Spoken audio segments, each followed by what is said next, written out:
For this video, we have asked two deaf women, Carmen and Tombi, to talk about their experiences of being deaf, going to school, and staying at the hostel. We asked them each a series of questions which they answered. We will first hear from Carmen about her experiences, and then from Tombi.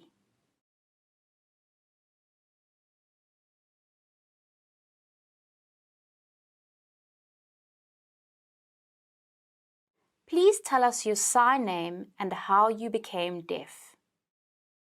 Hi everyone, my name is Carmen. That is my sign name. I was born deaf. However, my parents only became aware of my deafness at the age of 6. The doctors that I went to see advised me that I need to go to Cape Town and I need to go for oral and for speech therapy. I went for speech therapy. However, the hearing test and the audiology test was difficult. My mother went with me. I had to go through a lot of practice. Before going into the deaf school, I had the test done. Once the tests were done, I went into the deaf school and I entered the deaf school in 1984. I was not alone. Luckily, I had my older sisters already present at the school. It was a bit nerve-wracking for me, learning how to communicate. There were so many children using sign language, so I was always with my sisters. I became much more aware of how to communicate and communicating with children every day. In my class, the teachers could not sign and they couldn't teach using sign language. They would speak and sign, which was a bit difficult for me. Sometimes I understood, sometimes I didn't. And I couldn't take notes very clearly. And the opportunity for me to ask questions was also very limited and it was difficult for me, especially when the teacher was writing on the board and had their back to us. So I missed a lot of important information. So my daily routine at school was like that. Who was your favorite teacher and why? What I loved about the teachers, I had one favorite teacher.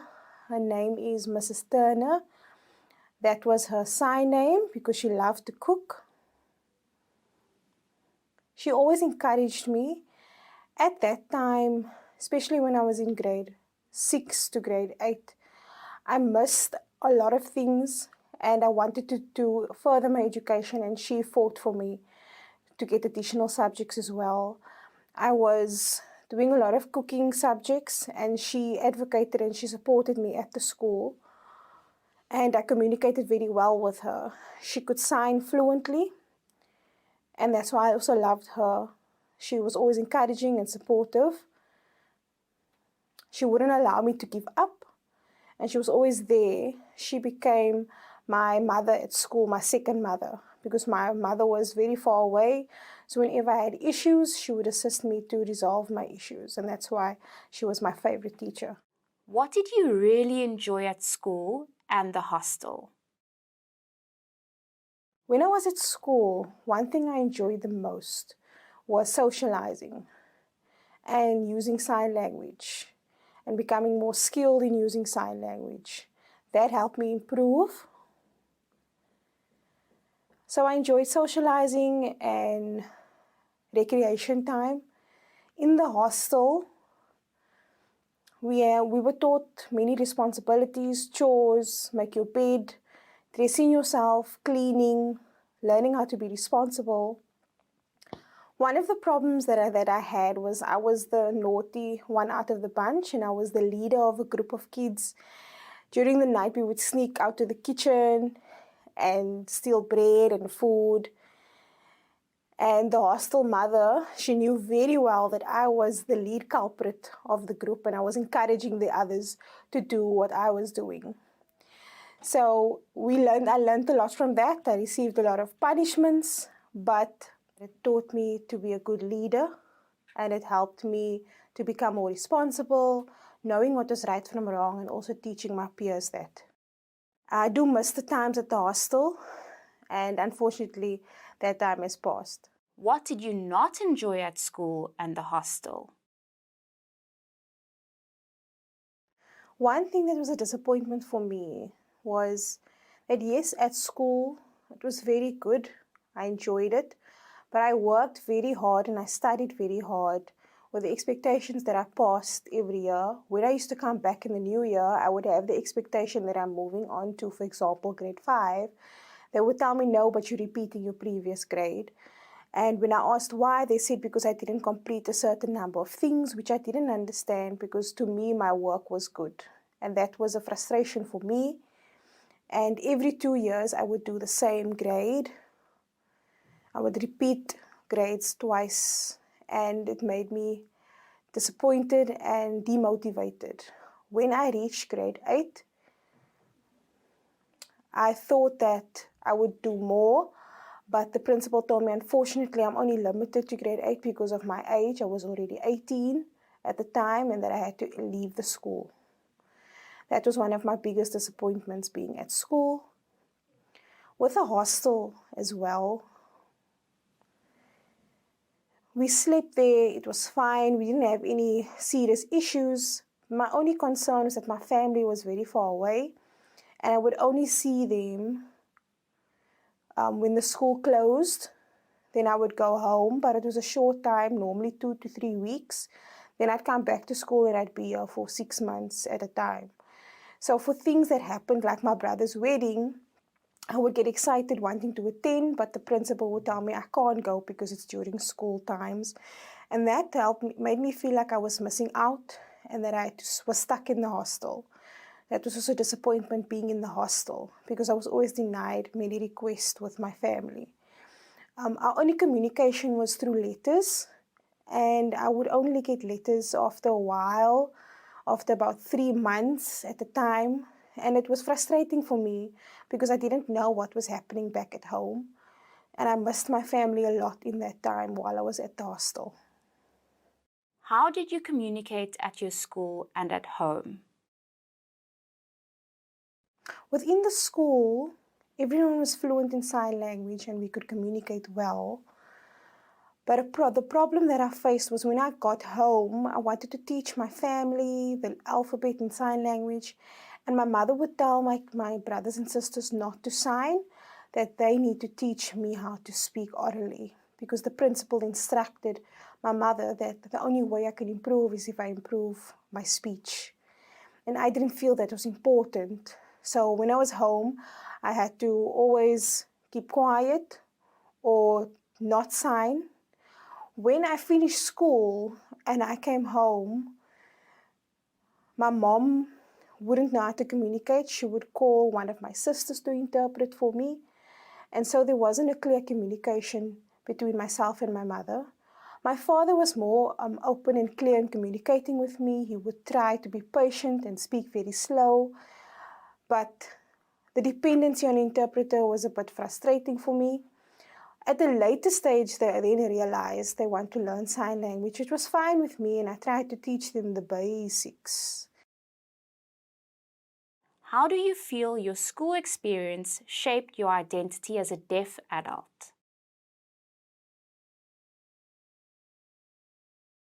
Identifying myself as a deaf person, that didn't happen while I was in my childhood stage because I didn't know what it meant to be deaf. Also, I had a lack of confidence. I was very shy.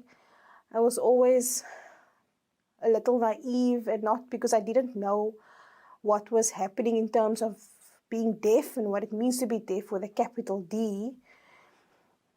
When I was about 16 years old, I then encountered the deaf community and I started socializing and learning many things, learning that there were role models in the community, what being deaf meant, and the encouragement that I can fight for my future, I can become someone.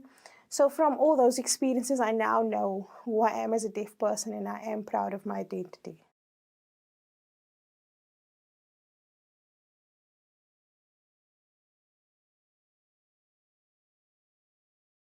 Please tell us your sign name and how you became deaf.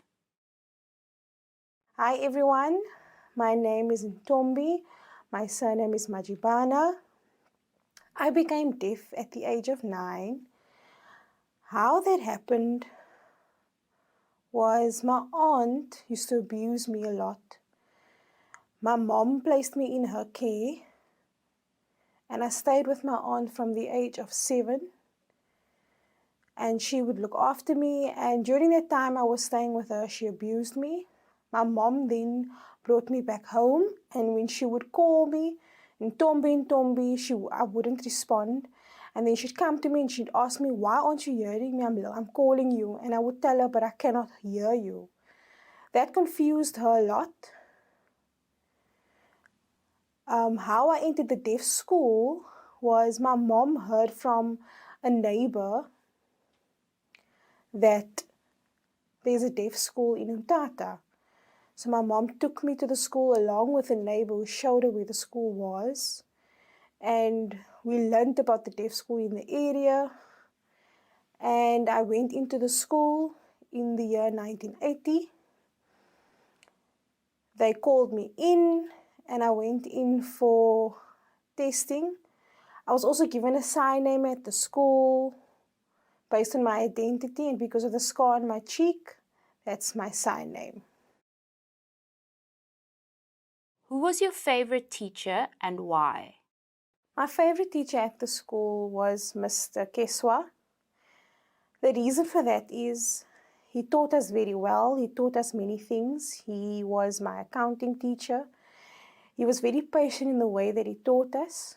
He would repeat himself. Even if we didn't understand something, he was patient and he would repeat everything we didn't understand. He could sign very well. He wasn't a very experienced signer, but he could sign well enough with us. And he communicated clearly. He was always encouraging us to improve our education. What did you really enjoy at school and the hostel?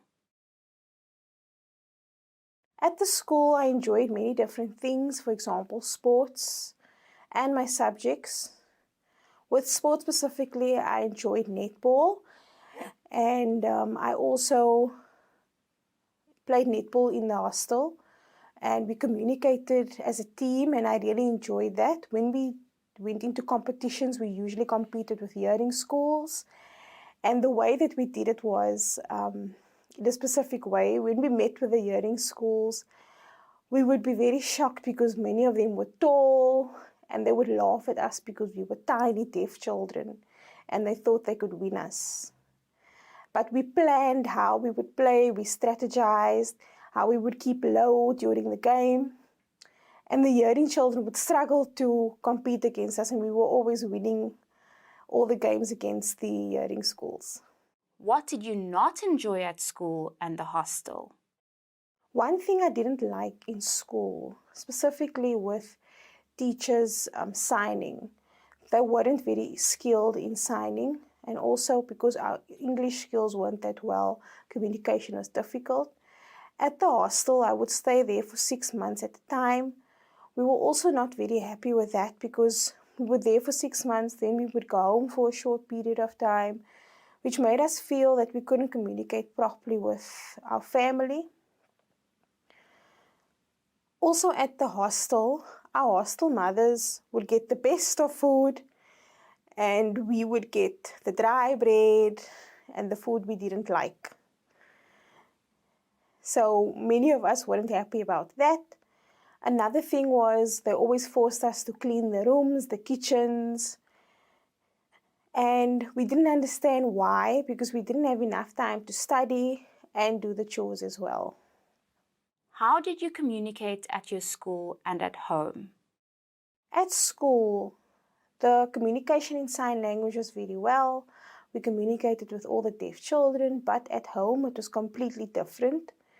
Because my family was hearing, I tried to teach them sign language, but they would take it as a joke and they wouldn't take me seriously. So I left it. So they didn't understand what sign language actually was. Also, the way they communicated with me was orally and very slow. They would speak very slow and I'll just try to pretend as if I understood what they were saying. How do you feel your school experience shaped your identity as a deaf adult? When I was at school, I was a very shy, fearful teenager. especially when I entered school as a child. I didn't understand sign language. After entering the deaf school, I then learned about the deaf community and about sign language. And how I accepted myself or my identity was that it took a while because I didn't know what sign language was. I didn't know what being deaf meant. And so my knowledge in that field was very little. I then went into a deaf school in Durban, Fulton School for the Deaf. And there they taught us about deaf culture. And I learned a lot of interesting things. And I felt very confused because the school I was in, that I was in Mtata, Ifata School for the Deaf, didn't teach us all these things. When I really identified myself within the deaf culture was when I moved to Cape Town. My confidence then improved because I had no confidence prior to that. I was taught how to be confident, knowing my deaf culture, knowing that I shouldn't be naive about my rights, about sign language and the rights of sign language, things that I didn't know. And so that is how I built my identity, and I'm proud to be deaf. And now I work at the deaf community of Cape Town.